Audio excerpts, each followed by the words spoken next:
श्री खोड़ियार मात की जय। Thank you so much, thank you so much. नाश्ता में व्यवस्था है तो दरेक नास्तो કરીને પણ તમારી ઈચ્છા હોય તો બીજો રાઉન્ડ શરૂ કરીશું। બીજો રાઉન્ડ પણ થશે, જો તમને મજા આવતી હોય તો બીજો રાઉન્ડ આપણે શરૂ કરીશું। માતાજી તરફથી અમારા વાલા મિત્રો મંડળ તરફથી ખોડિયાર માતાજી તમને દરેકના કુટુંબમાં, તમારા ફેમિલીમાં, તમારા સંસારમાં સમૃદ્ધિ આપે, દરેકના પરિવારના અંદર સુખ સંપત્તિ આપે એવી તમને બધાને શુભકામના। તમે બધાએ અમારા પોસરા પંચવટીના ભાઈઓને સહકાર આપ્યો તે બદલ તમારા બધા મિત્ર મંડળનો ખૂબ ખૂબ આભાર। બોલો શ્રી ખોડિયાર માત કી।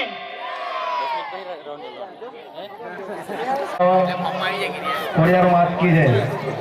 મિત્રો, આજે આપણે જે સ્ટેજ પર જઈ રહ્યા છે 21મી સદી કહેતા છે આપણે, પણ ખરેખર આપણે આપણી ભારતીય સંસ્કૃતિને વળગેલા છે।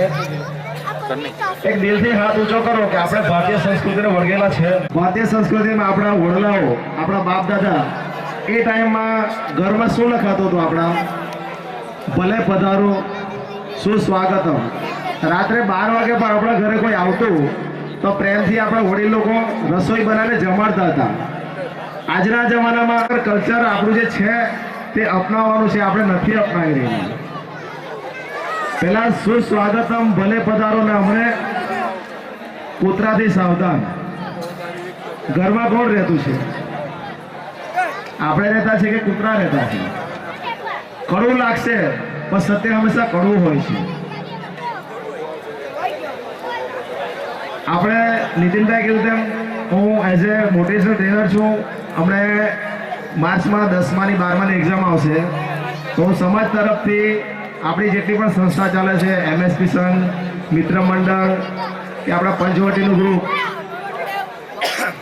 હું અહીંયાથી ડિક્લેર કરું છું કે માર્ચ મહિના પહેલાં જાન્યુઆરી ફેબ્રુઆરીમાં સમાજના દરેક વિદ્યાર્થીગણ ભેગું થાય અને એક સમય આપે મને, તો એમને પરીક્ષામાં જે સ્ટ્રેટ બીક હોય, ડર હોય, તેના માટે હું ફ્રીમાં ટ્રેનિંગ આપવા માટે તૈયાર છું।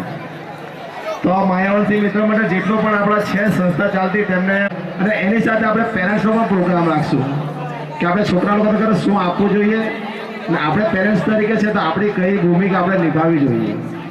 થેન્ક યુ સો મચ, તમે મને અહીંયા બોલાવ્યો, 2 શબ્દ કહેવા માટે આવ્યા, તે બદલ તમારો ખૂબ ખૂબ આભાર। જય હરિભાઈ।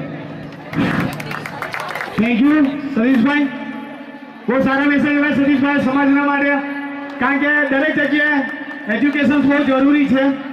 વધારે સમય ના લેતા ઘણા બધા લોકોને આપણે ઘરે પણ જવાનું છે અને ટાઈમ પણ વધારે થઈ ગયો છે, તો હવે હું રિક્વેસ્ટ કરીશ કે આજે ગરબાના મહોત્સવના અંદરથી ઘણા બધા લોકોના અંદરથી સિલેક્ટેડ લોકોને આપણે ચોઈસ કર્યા છે। So first of all great અને જોરદાર તાલીઓ। પહેલા તો જે જજીસ લોકો આવ્યા છે એમના કિંમતી સમય કાઢીને એમના માટે એક જોરદાર તાલી થઈ જાય, કારણ કે ઘણા બધા લોકો બીજી શેડ્યુલમાંથી પણ સમાજ માટે જો કાર્ય કરતા હોય તો એમના માટે એક બેસ્ટ તાળી થતી હોય છે। Okay, so thank you. તો ફર્સ્ટ નામ આપણે ચોઈસ કરીશું।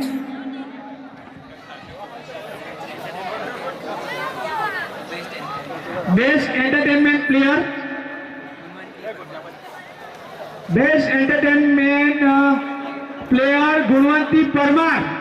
જોરદાર તાળીઓના ગણગણાટથી ગુણવંતી પરમારને આપણે વેલકમ કરી દઈશું। અને જે કંઈ અમારા સ્વયંસેવકો છે, વડીલો, તે રિક્વેસ્ટ કરું છું કે પ્લીઝ તમે સ્ટેજ પાસે આવી જાઓ, કારણ કે તમારા હાથે ટ્રોફી આપવાની છે। તો આ ટ્રોફી અમે ગુણવંતી પરમારને કહીશ કે please come on the stage.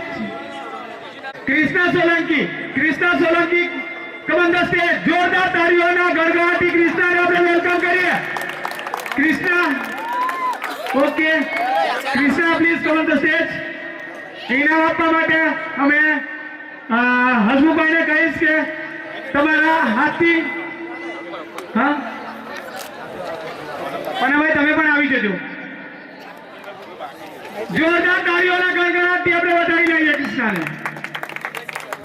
ગુણવંતી Parmar, તો જોરદાર તાળીઓના ગણગણાટથી એમને વધારે સ્પેશિયલ સુરતથી આવ્યો છે ગરબાને એન્ટરટેન કરવા માટે.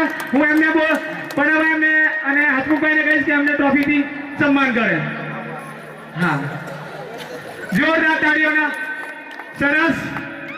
તમને માતાજી તમારા પરિવારને ખૂબ સુખ સંપત્તિ આપે, જીવનમાં ખૂબ આગળ વધે તમારો પરિવાર. શુભકામના. બીજું નામ છે ભૂપેન સુરતી. ભૂપેનભાઈ સુરતી, જોરદાર તાળીઓના ગણગણાટથી એમને વેલકમ કરજે. સુરતી સાહેબ, come on the stage please. જોરદાર તાળીઓના ગણગણાટથી એમને વધાવી લઈએ. એમના સન્માન માટે નિલેશભાઈ અને ઓકે હિતેશભાઈ અને રઘુભાઈ આવી જાઓ તમે. જોરદાર તાળીઓના ગણગણાટથી એમને વધાવી લઈએ.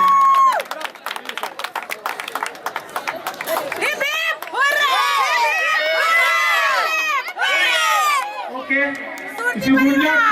જીવનમાં સુખ સમૃદ્ધિ તમારી માતાજી તમારા પરિવારને આપે એવી શુભકામના. સેકન્ડ બેસ્ટ કોમન કેટેગરીના હકદાર છે, ચોથા નંબર પર છે સ્મિત રાઠોડ. જોરદાર તાળીઓના ગણગણાટથી સ્મિત રાઠોડને વધાવી લઈએ. ગામ અરસાલ, સ્મિત રાઠોડ, ગામ Arsal. Come on the stage Smit.